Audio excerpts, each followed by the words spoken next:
Hello friends, last video में हमने पढ़ा था माइक्रो इकोनॉमिक्स, मैक्रो इकोनॉमिक्स और इकोनॉमिक प्रॉब्लम। आज हम पढ़ते हैं central problems of an economy. Economy की सेंट्रल प्रॉब्लम्स कौन कौन सी होती हैं? The word central means common to all society. Central का मतलब ही होता है कि सोसाइटी में जितनी भी सोसाइटीज है सबके लिए एक समान। The choice problem is common to all societies of all types. जितने भी टाइप्स की चॉइस प्रॉब्लम होती है वो सारी सोसाइटीज के लिए एक समान होती है, सभी के लिए कॉमन होती है। It is clearly scarcity of resources having alternative uses that gives rise to central problems. ये क्लियर होता है कि जो भी लिमिटेड रिसोर्सेज हैं लेकिन उनके अल्टरनेटिव यूजेस हैं जिसकी वजह से हमारी सेंट्रल प्रॉब्लम्स जो है वो राइज होती हैं। अब सेंट्रल प्रॉब्लम कौन कौन सी होती हैं? Allocation of resources. पहले तो है allocation of resources.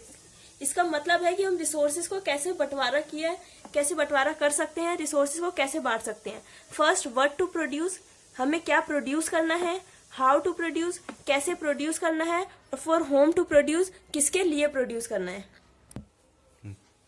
What to produce? What to produce में क्या है? It is the problem of choosing which goods and services should be produced and in what quantities. What to produce में क्या है कि ये वो प्रॉब्लम है जिसमें हमें चूज करना पड़ता है कि कौन से गुड्स और सर्विसेज प्रोड्यूस करने हैं, हमें किस चीज का उत्पादन होना चाहिए और कितनी क्वांटिटी में होना चाहिए। जैसे कि फूड और क्लॉथ है, फूड और क्लॉथ हमें दोनों का प्रोडक्शन करना है, तो हम फूड का ज्यादा भी कर सकते हैं और क्लॉथ का कम कर सकते हैं। इसी तरह हम क्लॉथ का ज्यादा कर सकते हैं और फूड का कम कर सकते हैं। ऐसे बहुत सारी चीजें होती है जिनका हम प्रोडक्शन, हमें ये पता करना होता है, हमें इस चीज में प्रॉब्लम होती है कि कौन सी चीज हमें पहले प्रोड्यूस करनी है और कितनी क्वांटिटी में करनी है।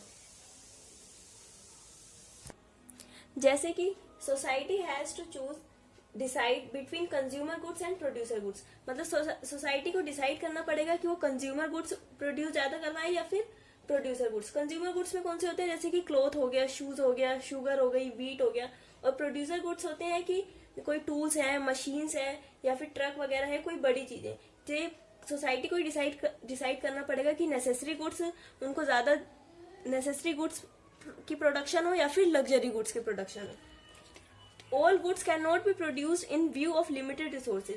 सभी गुड्स क्योंकि हमारे पास रिसोर्सेज जो है बहुत लिमिटेड है, तो उसमें हम सारे गुड्स प्रोड्यूस नहीं कर सकते। तो सोसाइटी को ही डिसाइड करना पड़ेगा कि कितनी क्वांटिटी में और कौन सी कमोडिटी हमें सेलेक्ट करनी है कि जो वो प्रोड्यूस करवा सके। तो सेकेंड प्रॉब्लम आती है हाउ टू प्रोड्यूस, कि कैसे प्रोड्यूस करना है।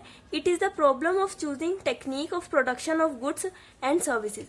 मतलब कि इसमें यह आता है कि हमें जो गुड्स और सर्विसेज प्रोड्यूस करनी है, जो हमें प्रोडक्शन करनी है, उत्पादन करनी है, उसमें हम कौन सी टेक्निक का यूज करें, ये हमारी प्रॉब्लम क्रिएट होती है।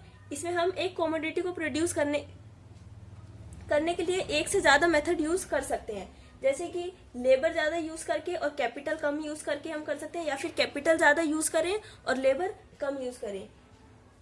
इसमें जो लेबर ज्यादा यूज करके लेबर इंटेंसिव टेक्निक भी होती है और कैपिटल इंटेंसिव टेक्निक होती है, ठीक है।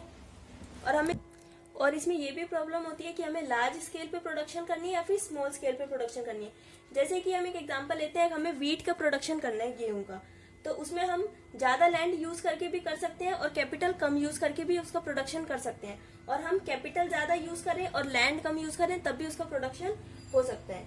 तो इसमें हमें मेन प्रिंसिपल इसका ये कि हमें वो टेक्निक इसमें अडॉप्ट करनी चाहिए जिसमें कम से कम कमोडिटी की पर यूनिट को प्रोड्यूस करने में कम से कम कॉस्ट लगे हमारी। तो हमें ये चूज करना पड़ता है कि हमें कौन सी टेक्निक यूज करनी है। थर्ड आता है फॉर होम टू प्रोड्यूस, किसके लिए प्रोड्यूस करना है। This problem means who gets how much of goods that are produce in the economy.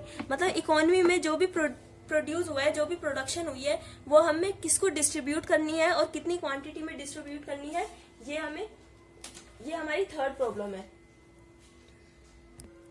For home to produce में आते हैं कि कौन कितना पे करेगा और कौन पे करेगा, ये भी एक प्रॉब्लम होती है। और दूसरी प्रॉब्लम इसमें ये है कि how should output of the economy be distributed among different persons and families so that all persons get minimum level of consumption. इसमें कि वो इकोनॉमी कैसे डिस्ट्रीब्यूट करेगा, जो भी उसने प्रोडक्शन किया है, जो भी प्रोडक्ट्स, जो भी कमोडिटीज प्रोड्यूस की है, वो कैसे अलग अलग लोगों में, अलग अलग फैमिलीज में डिस्ट्रीब्यूट करेगा, जिससे कि जितने भी पर्सन है उनको मिनिमम लेवल ऑफ कंजप्शन मिल जाए। जैसे कि उनको जो भी उनकी वांट्स है, डिजायर है, कम से कम उनको मिल जाए, मिनिमम लेवल ऑफ कंजप्शन उनको मिल जाए। This problem of distribution arises because output produce is limited while wants of people are unlimited. और ये प्रॉब्लम क्यों होती है? क्योंकि सबको पता है जो भी प्रोडक्शन होती है वो लिमिटेड होती है, रिसोर्सेज हमारे पास लिमिटेड है, लेकिन लोगों की जो वांट्स है, लोगों की जो इच्छाएं है वो अनलिमिटेड है।